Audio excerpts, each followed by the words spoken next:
Let's continue with the third pitch. I would like to invite iwwa13 to the stand from Finnish. And he will be questioned by George Gruner and Bennett Blom.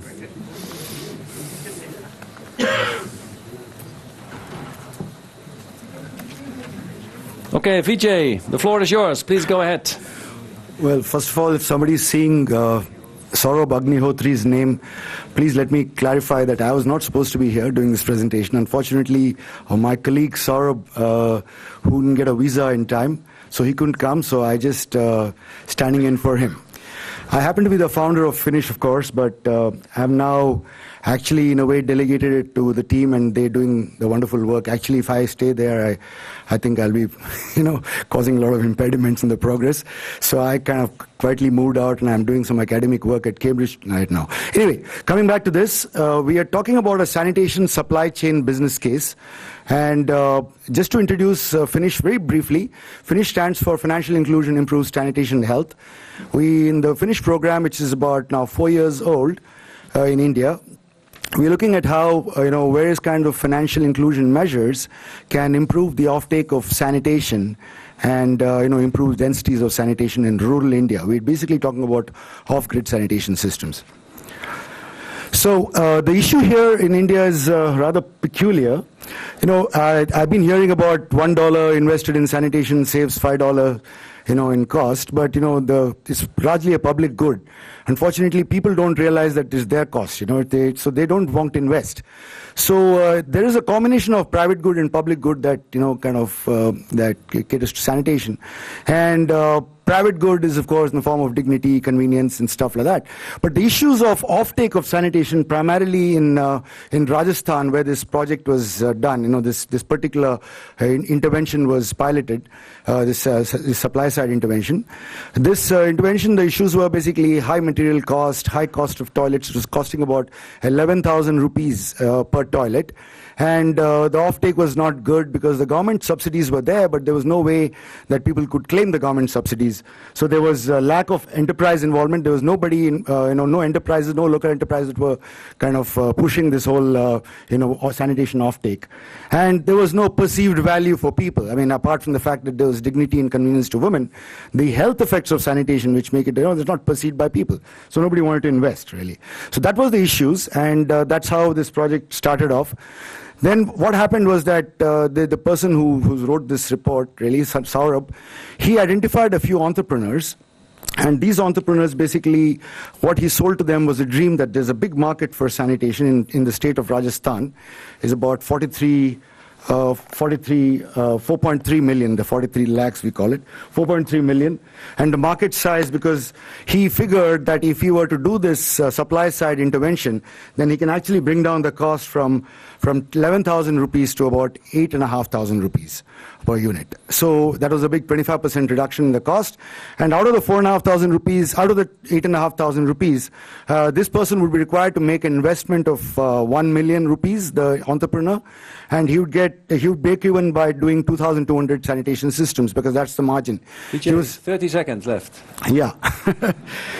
So the business case is like this. DGIS, and that's basically waste through waste, and we get some funding from there, basically to promote the sanitation systems, awareness, etc. And UNICEF put in about 100 rupees. So 340 rupees is what we get as donor money. And the rest of it comes as subsidy financing from the government. There's 4,600 rupees. And then there's, supplier's credit, which, kind of makes the whole thing possible. The beneficiary contribution is about 3,400 rupees. So people are putting in their own money. And totally the cost works out to about 8,000 rupees for the toilet, 8,500 rupees. And the toilet is constructed. So far, about 1,000 toilets are getting constructed every month. And the people are breaking even, the entrepreneurs are breaking even in about, say, 4 months' time, 4 to 5 months' time. Okay, give a big hand to Vijay, yeah. Sorry, Vijay, but I no, it's okay. Had to stop you. But Vijay, I maybe a few questions to you as well.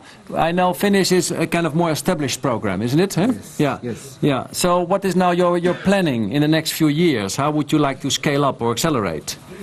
We're looking at basically supply-side interventions. We're looking at reuse possibilities, and we're looking at energy. These are the three areas we're looking at. We're looking at sanitary marts, basically supply-side interventions, and then fertilizer and biogas, energy. And then you can maybe also share one of your biggest lessons so far. I know you've been trying to leverage small portions of grant money with other funding streams. What could you say about this whole process of getting the project up and running? One of the biggest lessons in the project for us was that, small is beautiful. And we figured that, in sanitation, it's a community-led activity. And, there's a lot of differences between communities, the way they behave.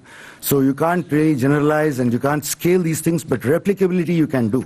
You can replicate things across, communities with a little bit of tweaking here and there.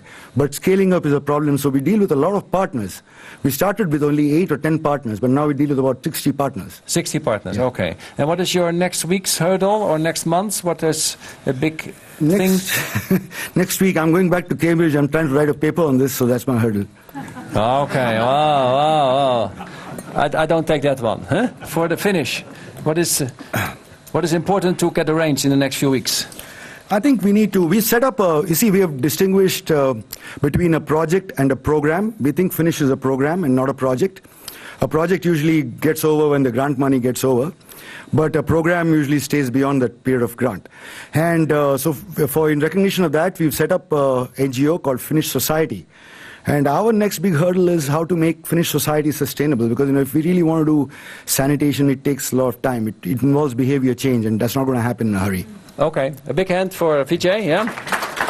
And may I invite then the next two panelists, that is Bernadette, and let me check, sorry, George, yeah? And please, Vijay, take a seat here. And again, maybe you could briefly first introduce yourself and your organization, and then start questioning Vijay. Please, Bernadette. Okay, thank you. My name is Bernadette Blom. I'm a partner at Goodwell Investments. Goodwell Investments is an impact investment company based in the Netherlands. And we have two types of activities. We are an investment management firm, so we manage some microfinance funds in India and in West Africa. We do that together with local partners in Ghana, Nigeria and India. And we are also an advisory firm focusing on impact investing, of course. So we have all kinds of projects focusing on strategy, deal structuring, etc. One of the projects we worked on was supported by FMO and Cordate. It was a sanitation project, flows, water and sanitation project, I should say. And we did that together with Intellicap, a consultancy firm from India. And we, in the project, we sought for a model or program that provides water sanitation and microfinance solutions for the low-income population in India. Working for KfW Development Bank, we are 100% government-owned, implementing the development cooperation on behalf of the German government. My name is George Gruner. I'm working for KfW's Competence Center for Water and Sanitation, and we annually roughly lend and grant a funding volume of 1 billion euros in the area of water and sanitation. Okay, yeah, please go ahead. Question pops up. How much of this 1 billion is in sanitation? Sanitation is roughly half of it, but it's mainly focusing on centralized systems for the time being. But there is a clear commitment from our side to also move into what we call the peri-urban space. Okay. And I think this is where we will have an interesting discussion on today. Maybe on the second part of this discussion. Please go ahead and have the questions for Vijay. Yeah. Well, I'm still not 100% clear how you target your customers. Are you cherry picking, or are you identifying niches for your programs? Hello. Yeah, that should work, Vijay. Yeah, I think it works. Yeah. Check, yeah. No, actually, the thing is, we are not cherry picking. Our intention is to move to 100% density.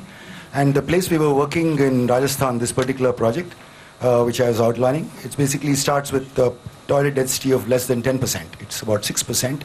And now, with these efforts in a couple of districts, we've actually moved to about 50 to 60%.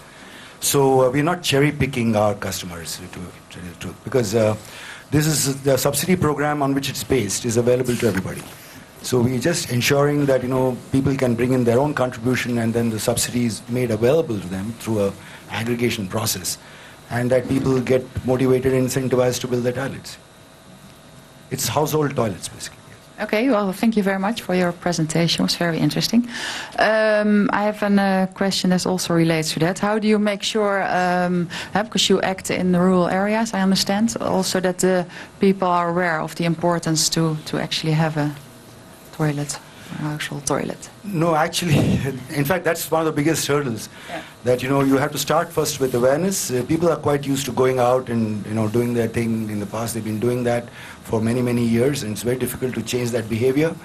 You may convince, and then these places are not so densely populated.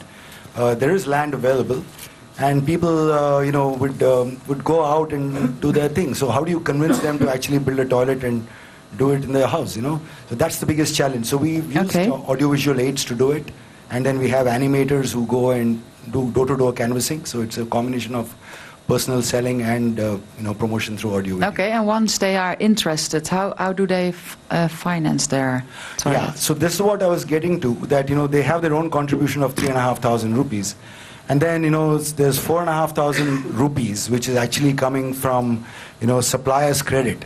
And then we have tied up with the government. We have we sign an agreement with the government, and the government pays us after, it's a back-ended subsidy. So only after the toilet gets constructed, then only does the subsidy come to you. So therefore, we've tied up with the government to ensure that the people, the entrepreneurs who supply the material for this, they kind of, get their monies, they get their payments. 30 seconds left. Yeah. Last round. Can all the customers afford the counterparty contribution? Is that really, not the customers, but the population? Or is this a challenge in order to really achieve the health benefits you would only get from a coverage of, say, 70%?